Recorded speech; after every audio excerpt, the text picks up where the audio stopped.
এবং সাধারণ সম্পাদক বলবে। ছাত্রদল মানেই ত্যাগ, আদর্শ ও সংগ্রামের প্রতীক।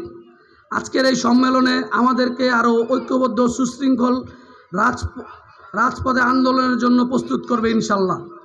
আমরা বিগত সময় দেখেছি ছাত্রদলের অসংখ্য নেতাকর্মী বিভিন্নভাবে গুম খুন ও মারা গিয়েছে। জুলাই আগস্টেও আমাদের ছাত্রদলের অন্যরকম অবদান। তাই সকল সহযোদ্ধাদের বলতে চাই, যারা বিগত সময় 28 অক্টোবর থেকে 7 জানুয়ারি পর্যন্ত আমাদের যে ক্রাইসিস মুভমেন্ট গেছে 2024-এর সময়, সেই সময় যে সকল সহযোদ্ধারা আপনাদের সাথে ছিল, কাঁধে কাঁধ মিলিয়ে রাজপথে বিভিন্ন সংগ্রামে রাজপথে কাজ করেছে, তাদেরকে দেখে আপনারা তাদের মূল্যায়ন করবেন।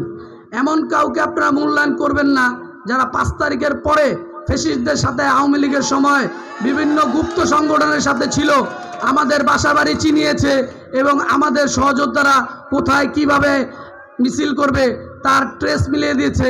এরকম ফরমাদেরকে আপনারা কেউ কমিটিতে অনেক এবং আকিলের কাছে আমার আবেদন যে যারা যোগ্য নেতৃত্ব তাদেরকে বাছাই করে যাতে সুসংগঠিত হয় এরকম একটা কমিটি তোমরা আমাদের সাথে পরামর্শ করে দিবে।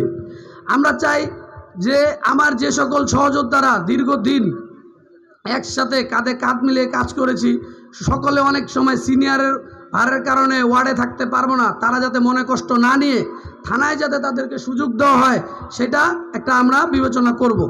আর যারা থানায় করার মতো বয়স নাই তারা আমাদের সাথে মহানগর করবে।